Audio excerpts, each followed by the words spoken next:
Good morning, everybody. It is January 18th. It is an absolute miserable day. You see there's some, there's the sun, there's the sun dogs. There should be another one over there somewhere. It's blowing really good. All the work that we're doing on plugging the yard from snow, it is just blowing itself right back in. It is currently minus 22 outside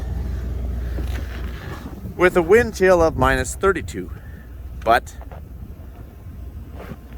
that temperature kind of came in unexpectedly last night because we were out here working, as you know, putting those tanks up, and we had Rudy driving around. It was a beautiful day. Now it's a crappy day and nothing is plugged in, but we're gonna see if we can't get them going. First up, we're gonna try and get the 724 going. It has not been plugged in. It does have synthetic oil. It is 10W30, or sorry, yeah, no, I think it's 1030. Chances are she's going to be too stiff, too cold. We're going to have to turn on the Webasto, but we're just going to try it here. Gonna go plug it.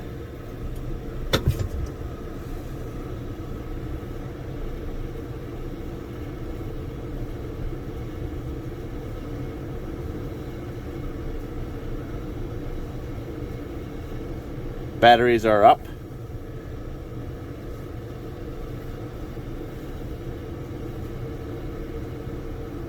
Whoa, sorry about that.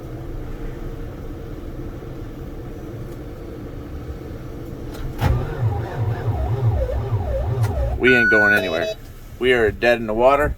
That is to be expected. We know that by now. This thing won't start when it gets cold. We're gonna have to turn this puppy on. I'm gonna let that fire up. Mike, did we ever get this thing fixed from the last time? Actually, we had the dealer come out, and of course, when they came out, it worked fine. So, if it's not gonna work, it's gonna be now, because we're a long ways away from home. Now we're gonna try to get Ernie going. Now Ernie, on the other hand, poor Ernie, it has maple syrup in there. It's got 15W40, non-synthetic, obviously, and it is as thick as soup. But we're gonna try it. Okay. Now we're gonna use some caffeine here for old Ernie. Good? You ready? Yeah.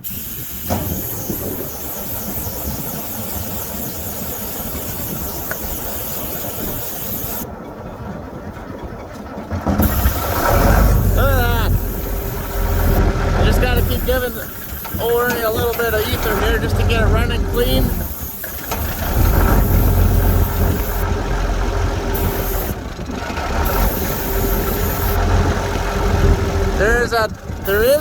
You can give it too much ether. We're not doing that yet. It would start knocking, okay? You don't want any knocking.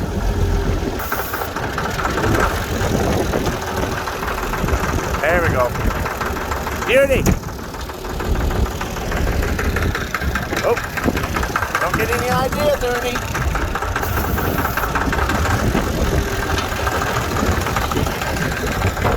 Woo, she's cold out here. Hey, you can clearly see the sun dogs. Okay, we're gonna let Ernie warm up for like a long time. And the old fence, well, I hope that maybe by late on today, maybe later today, we can get it going. No, I'm just joking. We set the timer for about 2 hours. I don't think we really have to wait 2 hours, but we'll see.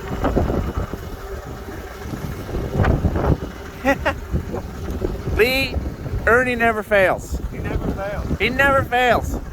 He might not like us very much right now, but he never fails. He is old faithful. Yeah. I'm sure I think Rudy would be too. But whew, I gotta warm my fingies. Mike, can we just talk about the fact that you put a half can of ether in Ernie? You know how hard that is on the engine and the rings and so on and so forth. You're right. It's not awesome. It's not the best thing you could be doing. But yesterday it was like 0 degrees. It was beautiful. It was warm.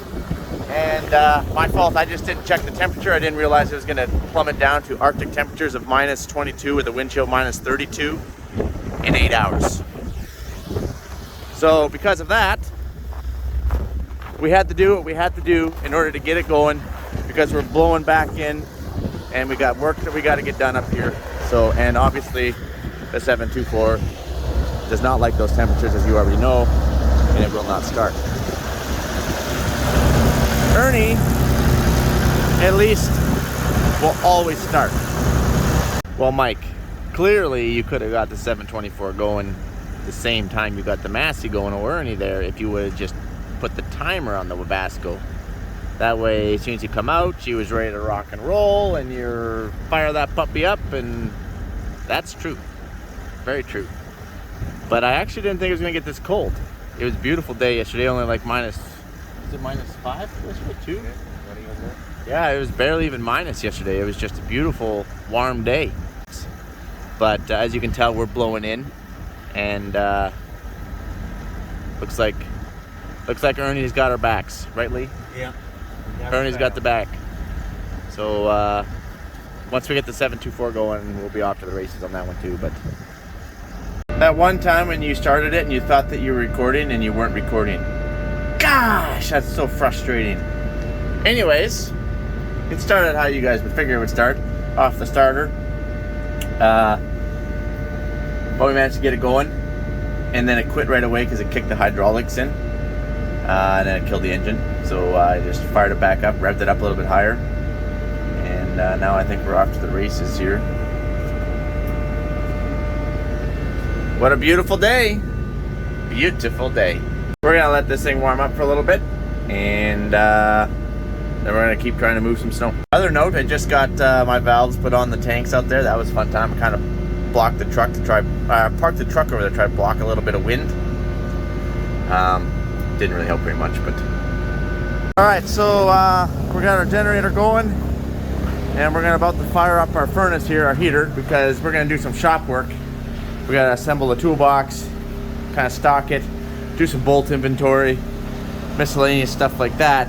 And well, obviously it's like -22 in here, so we're gonna warm it up. Let's fire this puppy up. Our fuel, we're about 50% because I've been running it a little bit the last time I was up here. Turn that on.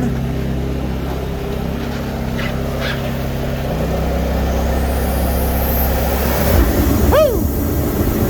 Just like that, we got heat.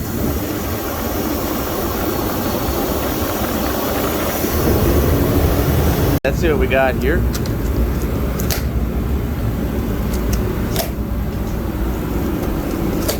It's already starting to warm up in here.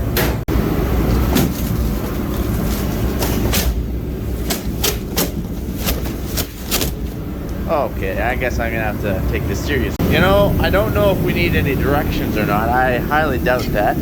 Like, how hard can this be? Seems pretty straightforward to me. Right? Let's start assembling, I guess. Keys, our rubber mats in here. Okay. So I'm just putting these wheels on. And man, these things are built cheap. I realize it's Milwaukee, but it's still built pretty dang cheap in my books, because where you gotta put these wheels, they just tap this tin basically, and you just thread your bolt through that. And I'm like, are you flipping kidding me? This little bit of tin, you're supposed to put any kind of torque on that when you actually want to tighten them up. Fortunately, shoot, you guys can't see it, but the nut actually comes out the bolt actually comes out this other side. You kind of see it right there. I might even might even put a nut on the back side of it. But man, that's cheap. I won't even tell you where it's made. Disappointing. Because you can pretty much guess where it's made, where everything's made these days. And then when you actually want to tighten these things and actually put these bolts in, look at these cheap bolts that they send you. And I just tip it over here. See how the head is already rounded off? Now I don't know why they do that. It's probably, there's got to be a reason for it, and it probably has something to do with, you know, saving off a few pennies here and there. They basically pre-strip that thing for you. Yeah, I know, right? Now you might look at it and be like, well, what's wrong with that bolt, Mike? You got enough to grab with the wrench. Oh, really? Well, here's the wrench. It's a 1/2 inch. I don't got very much to grab.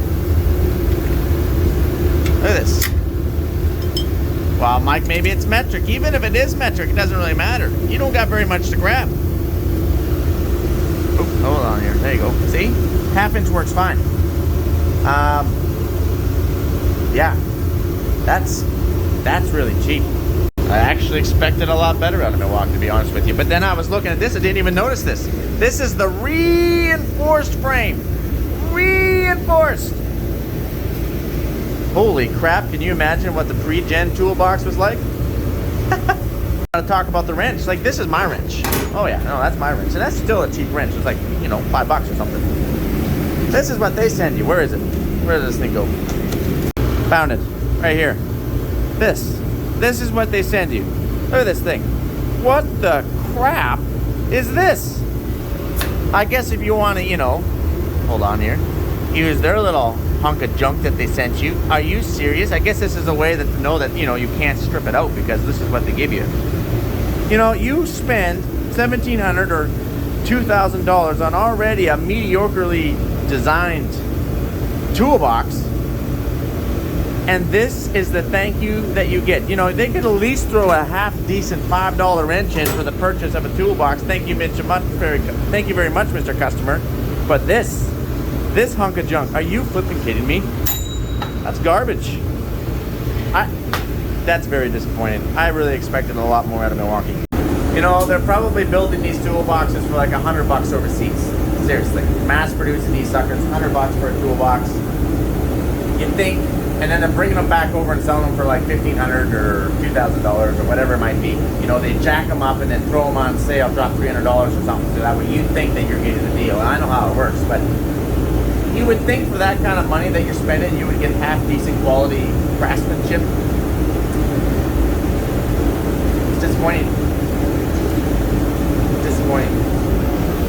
So we're just gonna take a little break here from building that toolbox, and I'm just gonna drive down to where this RM road is here, and it's starting to really fill in badly. I did let them know, and I do believe they're gonna come with a grader and a wing and open it back up again. But we don't really have a lot of trees around here right now because it's an undeveloped yard, I guess I should say. So we're just gonna put a few ridges in this field. The road's over there. It's all white and blowing. It's hard to see right now, but there is a road over there. And we're just gonna put some ridges in this field and try and slow down some of the snow so it doesn't drift up over our road.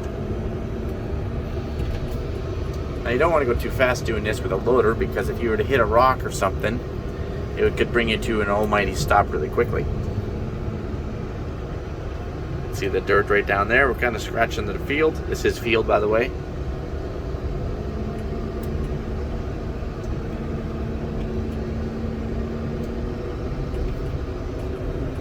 Let's take a peek behind us, give you a better idea of what we're doing.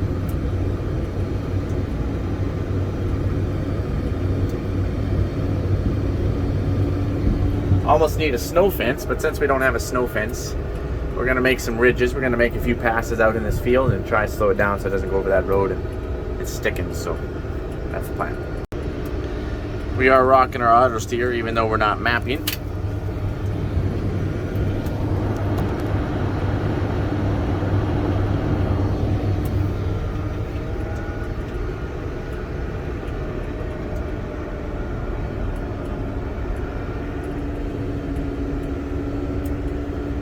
There we go, we're on pass 2. And again, the reason why we're doing this, just to recap, is because that snow is coming from, well, it's coming from like a mile away because it's just sifting across this field. So we're just trying to slow it up, and if there was trees or something here, it'd all bank up and then it wouldn't go across the road, right? So we're just trying to slow it up and create some banks here versus on top of the road.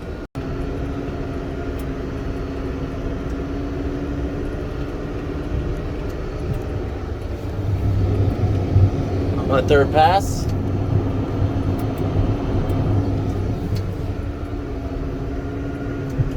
Oof. Take some power pushing this stuff. The snow's hard.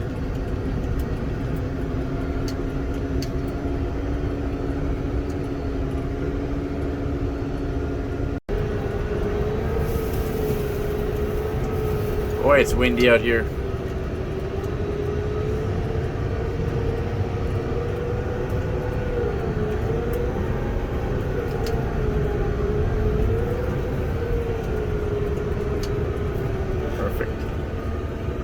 All right. So we did 4 passes, and we'll wait for that to sift and blow in, and I guess we'll open it back up, but that will hopefully catch a little bit of this snow. So we've actually been plowing snow all day, and as you can see, we got the whole yard pretty much opened right up. Looks freaking awesome. Took us a long time. This is only one half of the yard. Then we were gonna dig out the tractor and the semi and do some work on that. It's got a couple flat tires now, actually, from sitting through the cold and so on and so forth. And it did spring that antifreeze leak we gotta fix. But it's supposed to be minus 30 actual and feel like minus 42 in the morning. So I think we're gonna leave that for a warmer day. Lee was also rocking the old Ernie over there with the blade. We're about to lose our sun. The sun's about to go down. Finally, we got everything nicely opened up. And no, we're not parking any equipment in here, which would make sense to park it right close to the shop, close to the generator, plug it in. But when you do that, for example, if I was to leave my truck there, there would be a drift on this side of it because the wind's coming from the northwest. So we want the snow to blow right through the yard. We don't want to give it any excuse to hold it up. So let's get back into the shop here and continue throwing this toolbox together real quick. Woo. Oh, that's beautiful and warm. Ah. So this heater, which is ran by diesel, it'll actually warm this whole sea can up, which makes sense.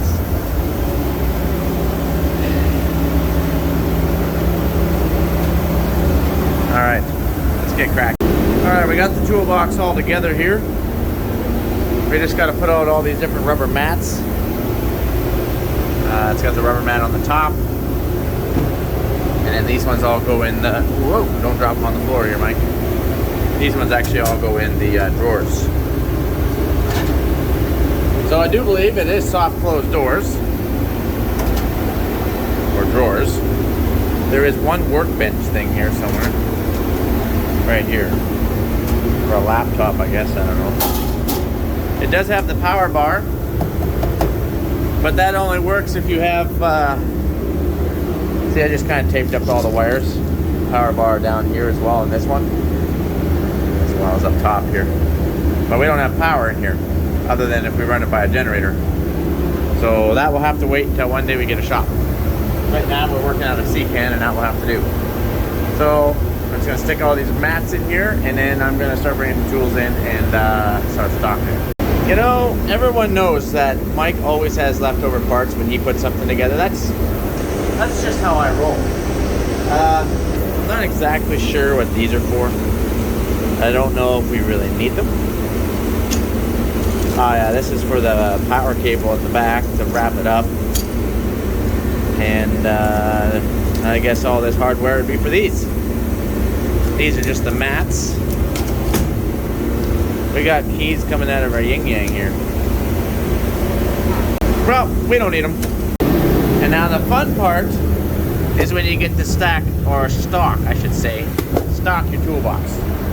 So we got all the mats in, we're ready to rock and roll. Of course, we have some leftover pieces and so on and so forth, but I'm pretty sure that's how Mike rolls. So we're gonna get cracking on this.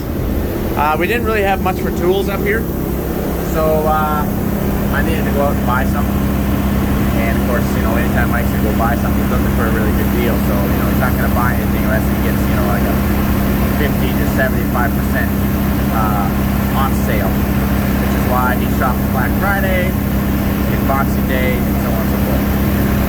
So anyway, I'm gonna let you guys go. I'm gonna do some stocking and kind of. This is always the fun part of the day. You guys have stuff doing. Adios, amigos. You're right, we're back. So look at these fancy things. They're like styrofoam or something. They're very like squishy. I like that. Anyways, of course, classic. They only ever go up to 1 1/16 inch, but don't worry, I finished that off by going to go buy some separate ones, all the way up to 1.5 inches. and metric, I think all the way up to 34 or 5, 37. 37, I think. So I don't know how you guys do it. I don't know if you put the wrenches in the top drawer, or do you put your sockets in the top drawer? Clearly, I have no idea. As you guys know, I'm not a mechanic. I don't sit in the shop and do a lot of wrench pulling. I probably should do more, but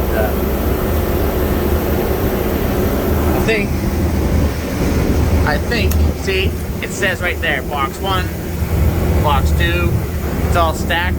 Maybe we'll just put 1, 2, 3, 4. Maybe we'll just do it that way. I don't know. I don't know if there's a right, wrong, or otherwise here. And then just like that. Look at that.